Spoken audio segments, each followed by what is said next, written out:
Well, good morning. Matt did all that without notes. That's pretty good. I'm impressed. It is great. He's got his Allen Edmonds on. I do as well. I got a special version that have a little bit of cushion in, so it's like my running shoes this morning.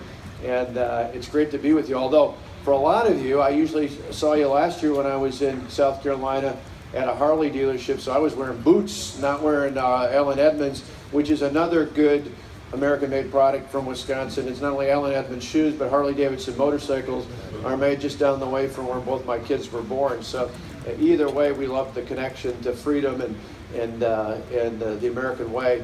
It is great to be here this morning and to see so many friends. People ask, why are you doing all these breakfasts? Well, in addition to being asked to tour around by the party, for Tonette and I, and Tonette's at a different breakfast this morning, part of it is honestly, last year, one of the best things we loved about the campaign were the people. It's just nice to see so many folks, so many friendly faces that I got to meet in so many different parts of South Carolina last year. And I wanted to come by and first off say hi. It's great to see you all. Secondly, to give you a little bit of an update, although Matt did a pretty good job, Tonette is obviously here with me.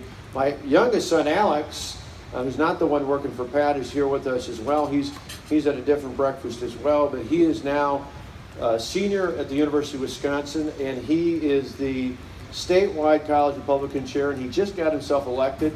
He got this from his brother, not from me. I thought he'd be an engineer, so I was trying to make him be one of the people, at least in our family, to make some money somewhere down the line instead of going into politics. But he got persuaded and drawn in by his brother Matthew. But he is not only the statewide college Republican chair in Wisconsin, he just got elected as one of the 4 national vice chairs of the College Republican National Committee. He covers the whole middle part of the country, and he's having a blast and having a big conference, and we enjoy that. And my wife actually will be just north of you in Raleigh on Saturday because I'm coming down to campaign for Pat. Pat's our #1 target to protect in the country. You've probably seen bleeding over some of the media and that what they're trying to do to Pat and how they targeted him and gone after him. It's kind of funny. Matt is the digital director for the campaign. He just turned 22 on June 30th, and people say, how is he so calm? I said, did you not watch what happened over the last 5 years? This is a kid who's gone through 100,000 protesters, including some in front of our real home, not just the governor's residence, where he and Alex and Matt were both in high school at the time. He's gone through a re-elect and a recall and a presidential campaign. He's kind of like in dog years. He's about 55 years old when you look at all the experience he's had. But we appreciate loaning him, although my wife is still worried that whether it's north or south, she's worried he's going to meet a nice Carolina girl and never come back to Wisconsin. So we're a little worried about that. Between the chicken, the ribs, and you've been in that boat too, huh? And some of the honey over those biscuits. I said I'm a little worried about all that, but either way, we'll make our way south. But it is great to be with you all. I want to thank Matt for his leadership, and Cindy and Glenn, great members of the RNC. We appreciate that. And to all the state party leaders here, to all your elected officials, certainly from Governor Nikki Haley, who I heard is going to be tomorrow, right? She's going to be at, Nikki and I work together on the Republican Governors Association quite a bit. We're the class of 2010. I'm one of the few in the class of 2010 that's not term limited, so I theoretically can run again in 2 years and be back at it. God bless you. But we appreciate all the good work that Nikki and the state Senate and the state legislature have done overall, because you have been a shining example on whether it's on tax cuts, improving the economic climate, helping people transition. As I recall, I think there's something like over 30,000 people who were previously on welfare have moved over the last few years from government dependence to true independence, things that we've tried to work on in our state. We appreciate the leadership, not only of Governor Nikki Haley and your Lieutenant Governor, who I just saw yesterday, but your state legislative leaders and members as well. And to your members of Congress, from your U.S. senators to your members of the House. Now, Joe, you'll appreciate this. When I think about hard work and determination, I think about my first jobs were washing dishes at the Countryside restaurant, and then I moved up to the big time. I started flipping hamburgers at McDonald's in high school, and there was a kid, thank you, there was a kid down the way from me. I was in, excuse me, a small little town that Matt talked about, Delavan, flipping hamburgers there, and there was another guy, friend of mine, flipping burgers down the way in a slightly bigger community, although it wasn't real big, called Janesville, by the name of Paul Ryan. And on the other side of us actually was Reince Priebus, who grew up about 20 miles down the road. The other way, people ask what was in the water. I said, it was Wisconsin, it was beer. That's what was in the water in our state. Actually, I think it was Reagan more than anything, because we all came of age under Ronald Reagan. But Joe, you'll appreciate this. So Paul Ryan worked at McDonald's same time I did. His manager told him he had to flip hamburgers in the back because he didn't have the interpersonal skills to work the front cash register. When he was sitting behind the president this year at the State of the Union address, I was thinking, what is that manager thinking right now? Probably the same thing that high school basketball coach that didn't let Michael Jordan play varsity was thinking after he went to the pros and did all that years past. But I think about all that, and for me, you know, growing up in that small town, working hard, I tried to pass it on to our sons. Jeanette and I both did, where we expect our sons to start working early. One worked at a pizza place, the other worked at a custard stand, which is kind of like ice cream for us in the north. And people often ask, why do you make your sons work? They're in sports and scouts and all these extracurriculars. You don't need the money. I said, well, it doesn't hurt that they've got to work for that. I said, it's not just for the money. For us, it was for them to understand the importance of work. You know, there's a dignity that comes from work.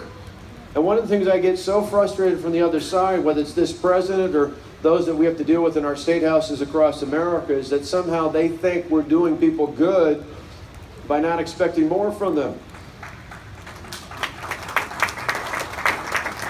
One of the things I'm proud of, and I know we've done it in many Republican-led states across the country, is we expect now people in our state, if they want government assistance, if they're able-bodied adults, meaning if they're able to work, physically and mentally capable of working, particularly for those that don't have children in their household, we expect that they're enrolled in job training, that they're looking for work 5 days a week. Actually, I think that's a pretty good deal. Some people said that's a little outrageous. I said, if I was out of work, and a few years ago when I faced the recall election in 2012, I had to think about that a little bit. But I would have thought about my parents' advice, and I would have been looking for work 6 days of work. The only day I would have took off was Sunday, and I would have gone to church on Sunday to pray to God I could find a job on Monday, right? And so that's what I think part of what we miss in this country is that work ethic. We expect people who want assistance to be enrolled in job training, looking for work for all 5 days of the work week, and being able to pass a drug test, because we know increasingly in states led by Republicans, there are more than enough jobs. We just need to start demanding that people get back to work if they're able. And that's part of one of the things I want to reinforce to folks. You know it in South Carolina. Sometimes others don't get it across the country. So we need to spread this message. We're obviously focusing this week on nominating a candidate for president and for vice president. And I'm going to speak tomorrow night. I'm going to talk about that. But I want to touch on a larger context here this morning, get you a bit of optimism that you can take from South Carolina, you can take from Wisconsin, you can take from other states that are led by Republican leaders in our state houses, that the conservative movement is alive and well in America, in our states. We just need to start modeling it in our nation's capital. I mean, think about the changes. One of the nice things I can say about Barack Obama, even at a Republican National Convention, is over the last 7.5 years, he's been one of the most incredible recruiters of conservative candidates, right? I mean, think about 2009, when he first took office, there were 28 Democrat governors. Today, there's 18. Over the last 7.5 years, there have been just shy of 1,000 Republican lawmakers elected in states across this country. We now have 31 Republican governors, including just over a little bit for you all in Kentucky. Matt Bevin was elected a year ago, actually last November, one of only 3 Republicans elected in the Commonwealth of Kentucky since World War II. And by the end of this year, after the elections, we could have as many as 35 Republican governors in states across the country. That would be an all-time high. Why? Because common sense conservative reforms actually work. And the great thing is, you know it in South Carolina because you re-elected Nikki Haley. We saw it in Wisconsin. I didn't just get re-elected, I got elected 3 times in that 4-year time. But in states across this country, even blue states like mine, we've shown that common sense conservative reforms can work. Not only cutting taxes, in our state we cut property and income taxes every year we've been in office. We reined in frivolous and out of control lawsuits. We pulled back out of control regulations. We balanced our budget. We have the largest rainy day fund we've ever had. All those fiscal things are great, but all those reforms, you remember the protesters, 100,000 strong that were in and around our Capitol? Many of them said that what we were doing would devastate public education. I'm proud to tell you that my graduating class in Wisconsin last year still had the second highest ACT scores in the country, and our graduating class was the third highest graduating class in America. Why? Because we actually let the school board members we elect run our schools now, not the big government union bosses, and it's made an incredible difference. And we've done other things as well. We fundamentally took the power away from the big government special interest and put it in the hands of the hardworking taxpayers. But we did other things. We took the money away from Planned Parenthood, for example, and gave it to non-controversial organizations that actually provide health for women in this country. And we did it in Wisconsin, a blue state.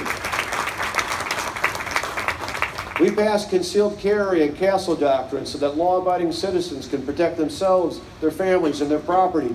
And I'm proud to say that Wisconsin, that once was one of the most liberal states in the country, now has a law that makes it easy to vote but hard to cheat. We require a photo ID to vote in the state of Wisconsin.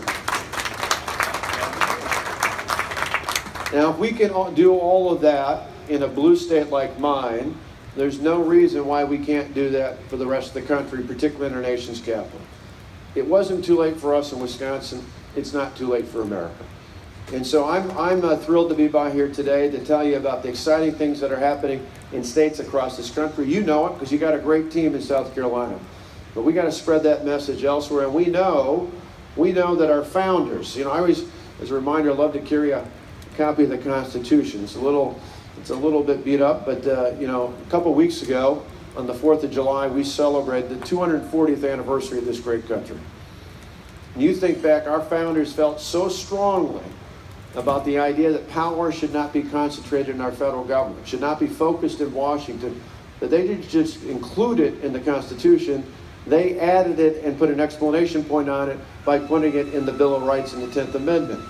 And so I'm excited about the opportunity to think about the fact that we've got a House that's been playing goalie up until now. They've been playing defense against the overreach of this president. And we just got a Senate out there, but they're still up against an executive branch that has gone overboard in trying to overstep its bounds in terms of executive privilege. But when we have a Republican president and a Republican Senate and a Republican House, I hope and I believe that they will take a page out of what Republican leaders are doing in the states, where you get a chief executive and a legislative branch working together to push forward common sense conservative reforms. And I hope at the top of that list is taking power out of Washington and sending it back not only to state and local governments, but more importantly, as it says in the Bill of Rights, to the people. That's really what our founders intended. I love Ronald Reagan. I often invoke him because he's one of my favorite presidents, where the party often invoked and talked about the party that started first under Lincoln. But I think oftentimes we forget just how important George Washington was. George Washington laid out the principle. He could have been king. He was so revered by those who saw him as General Washington. He could have been king. He could have been president for life. But instead, he had the foresight to say that no man or woman should ever have that kind of power. That for us to survive as a republic, we needed to have power in the hands of the governed, not of those who do the governing. That's what this country is all about. That's what this party stands for, and I believe that's what the majority of Americans still believe in. We just got to be proud to tell that story. We got a great story to tell. I tell that my sons all the time are inviting me to go speak with young people. I've been on college campuses and talking to young professionals, and I think sometimes the media loses sight of the difference between Republican and Democrat. To me, it's real simple. I tell it on campuses all the time. The difference is Democrats believe that government knows best. They believe in a top-down approach to the economy and society that tells you what to do, when to do it, and how to do it. The higher up the chain, that's why they love power in Washington, the better off. To most young people, that doesn't sound very appetizing. You see, they're suspect of big anything, big government, big labor, big business. All the things that they grew up being told were important have been largely shattered over the last decade or so. So they're suspect of that. We have an opportunity to point out that Republicans, we believe in just the opposite. We believe that you build society and the economy from the ground up in a way that's new and fresh, organic and dynamic. It says that as long as you don't get in the way of hurting the health and safety of your neighbor, we as Republicans say, go out and do your own thing. Live your own life. Start your own business. Build your career. We're the ones that are offering the next generation the opportunity to live the American dream. You see, true freedom and prosperity, true freedom and personal success do not come from the clumsy hand of the government. They come from the dignity of hard work that I talked about, that dignity that I learned washing dishes and flipping hamburgers. And many of the rest of you learned, whether it was on the farm or in a factory or somewhere in a job like I had early on. We learned that dignity early, not just from our jobs, but from our parents and our grandparents, and they from generations before. It is our responsibility, not just as Republicans, but as Americans, to pass on that kind of ethic, to pass on that kind of determination, to pass on that kind of support and understanding for a great society such as the one that we live in. We can do it. We can do it. There's just no doubt in my mind, and the choice could not be clearer. Sometimes people in the media joke to me about, well, you know, are you here? You're going to speak. You must be supporting Donald Trump. And I joke about it. I said he wasn't my first choice. I was my first choice. Have a little fun with that, right? Yeah. And he wasn't even my choice in my state. I helped somebody else win Wisconsin's primary. But you know, I stood on a stage just down the way from where we're going to be at the convention later today, and I said on August 6th of 2015 that I believe that any of the candidates on that stage were better than Hillary Clinton.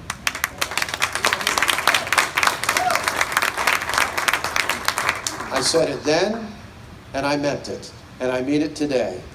And if you had any doubt, think about the last few weeks when we've heard about decisions from the U.S. Supreme Court. Anthony Scalia was nominated by President Ronald Reagan to be on the Supreme Court when I was in high school. When I was in high school. What I'd give to have the hair, or half the hair that I had when I was in high school back in the 80s. But when I think about that, it puts in perspective, this is not something we can just wait out for the next 4 years. The consequences are too great. We're talking about a generation or more into the future with not just one, potentially 2 or 3 more Supreme Court appointments. And on top of that, when I listened 2 weeks ago to the FBI director talk about Hillary Clinton's server, heck, it was clear to me, I wouldn't even give her the password to my iPhone, let alone access to classified information. I mean, for goodness sakes, if Hillary Clinton was still the Secretary of State, the President of the United States would be obligated to fire her because she couldn't have access to classified information, and yet he had the audacity to go down and campaign with her the very next day. That's what's wrong with America. There's 2 sets of rules. It's time to tell the country that Clintons have to abide by the same rules as everyone else in America.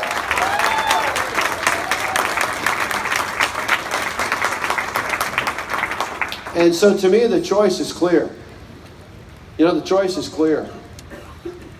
You know, some people might say, well, there's a fault here, a fault there. I said, I don't want to get too preachy. My dad was a Baptist minister, so I won't get at the pulpit here, but I'll tell you, the Bible's full of leaders who were less than perfect. In fact, the last time I saw someone or heard about someone perfect was about 2,000 years ago.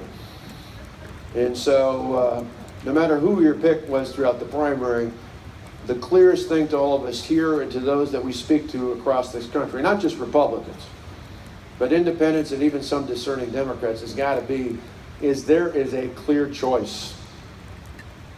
You deserve better. America deserves better than Hillary Clinton.